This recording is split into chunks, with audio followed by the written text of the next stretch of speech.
in the Bhagavatam, see, when we do Bhakti Yoga, there are 9 processes to do in Bhakti Yoga. So in Srimad Bhagavatam, 7th canto, 5th chapter, Slokams 23 and 24, Prahlad lists the 9 different processes for Bhakti Yoga or devotional services. Sravanam, kīrtanam, Vishnoho, smaranam, pāda sevanam, archanam, vandanam, dāsyam, sakhyam, atma nivedanam.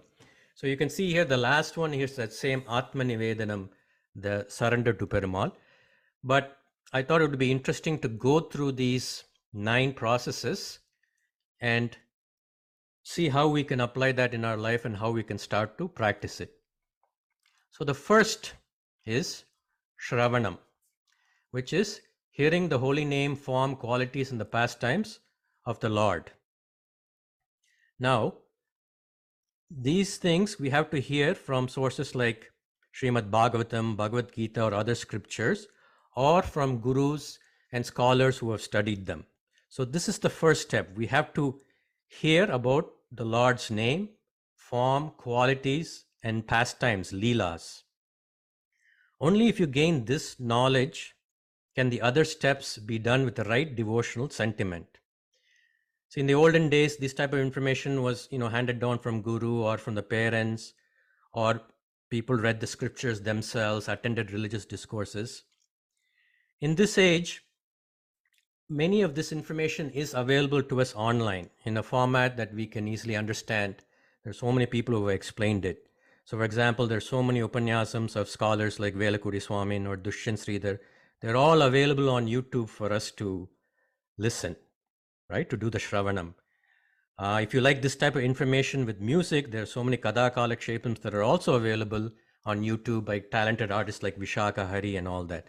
So we must utilize these resources and first increase our shravanam, hearing about the glory of the Lord, hearing about the glory of his name, his form, his qualities, and his pastimes.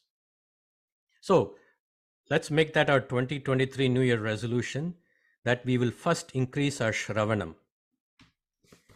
Second is kīrtanam. Kīrtanam means chanting the Lord's name. So this could be chanted as japam or as part of a song, as a bhajan. So the names that you have received from shravanam, you should memorize these vibrations and keep repeating them. So that is kīrtanam. Third, smaranam. So now you have heard it, you have repeated it and brought it into your mind. Smaranam is now to remember and think and think in amazement about the Lord's form, his qualities, his leelas, etc. The greatest example of smaranam is Prahlad, who was always thinking about the Lord, even when he was being tormented by his father. So I'd like to give you a practical example of how you can do the first 3, right? First, shravanam. So I'll give you one example. You must have read or heard about why Krishna is called Damodara. Damodara is another name of Krishna. It means the one whose stomach was tied by a rope, right? Udara is stomach. One whose stomach was tied by a rope. So the leela or the pastime is as follows. When Kutti Krishna was being very mischievous, Mother Yashoda tried to tie him to a mortar stone with rope so that he would stop his mischievous for a while and she could get her work done. No matter how much rope she brought to tie him, it was always too short. She got very tired and frustrated. After all, Krishna is Mayan, right? Finally, Kutti Krishna took pity on his mother and with great love let her tie him to the mortar. That most supreme powerful being who creates and recreates the whole universe over and over again, who destroys all enemies, became a small boy and let his mother tie him down. Why? Because of her love for him. This incident shows that the only thing that can conquer the Lord is the love of his bhakta. Now, Shravanam is over. You heard about the name and what it means. You heard about the Leela of the Lord associated with this name and his wonderful quality of allowing himself to be conquered by the love of his devotee.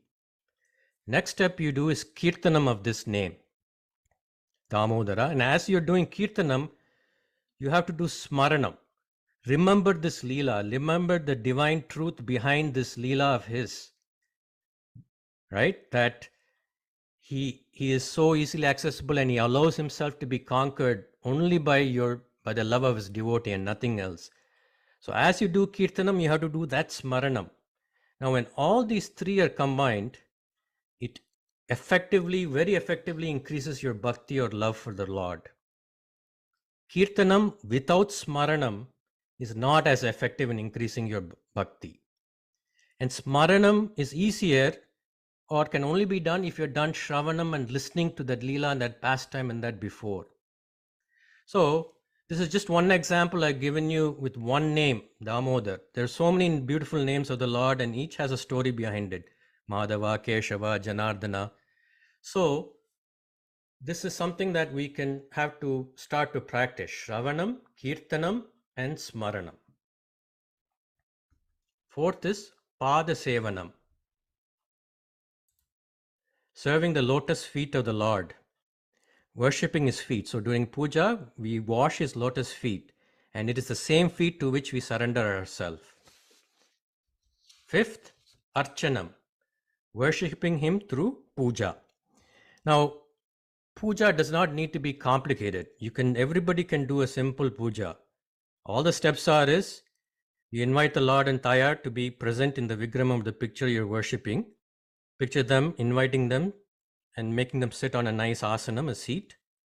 Welcome them to your home by garlanding them. Then wash their feet, wash their hands, give them some water to drink, perform abhishekam for them, ceremonial bath. After the bath, decorate them with jewels, alankaram, show the dhupam and the deepam, offer them a fruit or nivedanam to eat, and you do mangala arati. That's all puja is, right? Now each of these steps can be performed to a vigraham or a picture, or it can even be done in the mind through visualization, manasika puja. So in fact, when you're traveling or something and you cannot take all the paraphernalia with you, you can do it in your mind, right? So you might not be able to do the elaborate puja that the priests do in the temple, but it doesn't matter because Perumal is looking at the sentiment with which you do the puja. The richness of the sentiment we possess is called bhav, and our devotion is defined by the quality of the bhav we have. So how do we increase the quality of the bhav while we do this puja? The trick is you add in visualization in each step of the puja.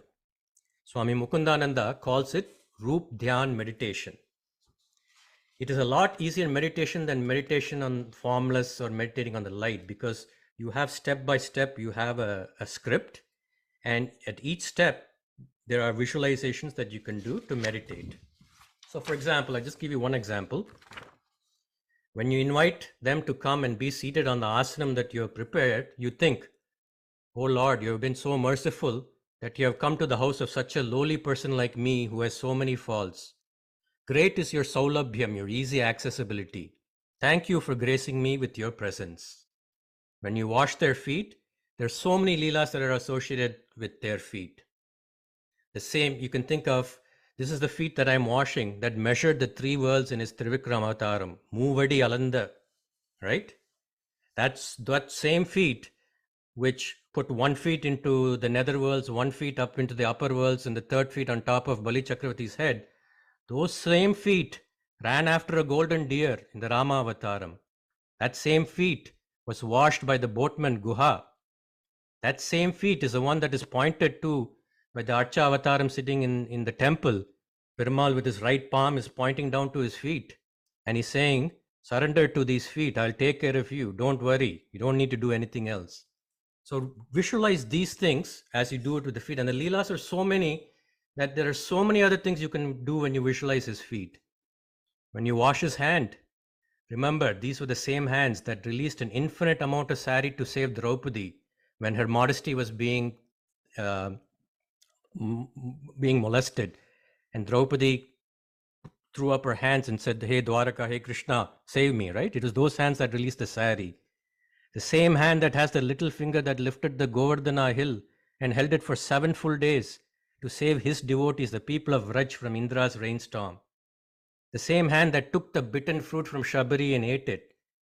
So there's so many leelas from all our scriptures that you can use to do this visualization. Then when you do perform Abhishekan, you can visualize that you're taking on the role of Yashoda and giving baby Krishna a bath, or watch from the side as she gives the bath. Visualize the various parts of the body being washed by the cool Ganga water, the chest where Mahalakshmi resides, his curly hair, the butter-stained mouth, right? And then when you do Alankaram, you dress up the Lord yourself. That Kuti Krishna, you dress up, starting from the anklets to putting rings, putting shoulder bands to his peacock crown and admiring his beauty. This is how you do puja with bhakti, with devotional sentiment. So, final point to remember here is, a puja done without the proper devotional sentiment is just a ritual. On the other hand, a puja done with the proper devotional sentiment becomes spiritual. That is a ritual with spirit. Okay, so that's archanam. Next, vandanam, offering prayers to the Lord. Now, all of you have learned so many slokas through this class. So, set up a regular schedule and whenever you can, say these prayers to the Lord. 7, dāsyam, becoming his servant. How? Very simple. Do what he likes, don't do what he dislikes. And the scriptures clearly tell us what is good and what is bad. Some of the greatest example of dāsyam are Anjaneya and Adiseshan.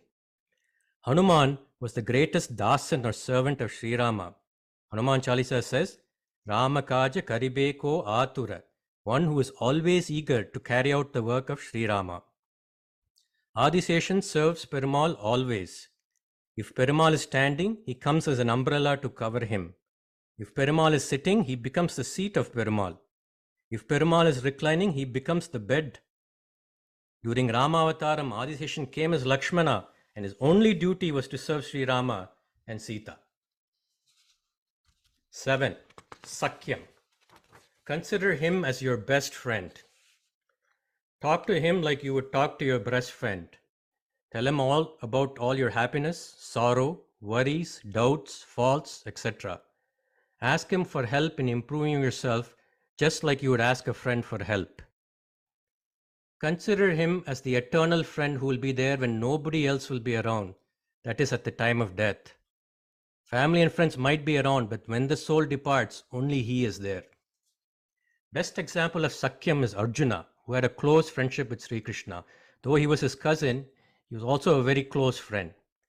Krishna guided Arjuna by delivering the Bhagavad Gita when Arjuna's mind got overwhelmed with vishadam, a despondency that was brought on by delusion and wrong understanding. Krishna guided him out of that, and in the process we were blessed with the Bhagavad Gita. And 9, atma nivedanam, which is surrendering of oneself in body, mind and actions to the Supreme. This is Sharanagati, self-surrender. Now there's a lot more details to Sharanagati which I cannot cover now, but maybe I'll do it in a future presentation because that's a bigger topic to cover. So these are the 9 processes that are there in Bhakti Yoga. And the second slokam there says that these 9 processes are accepted as pure devotional service. One who has dedicated his life to the service of the Lord through these 9 methods should be understood to be the most learned person, for he has acquired complete knowledge.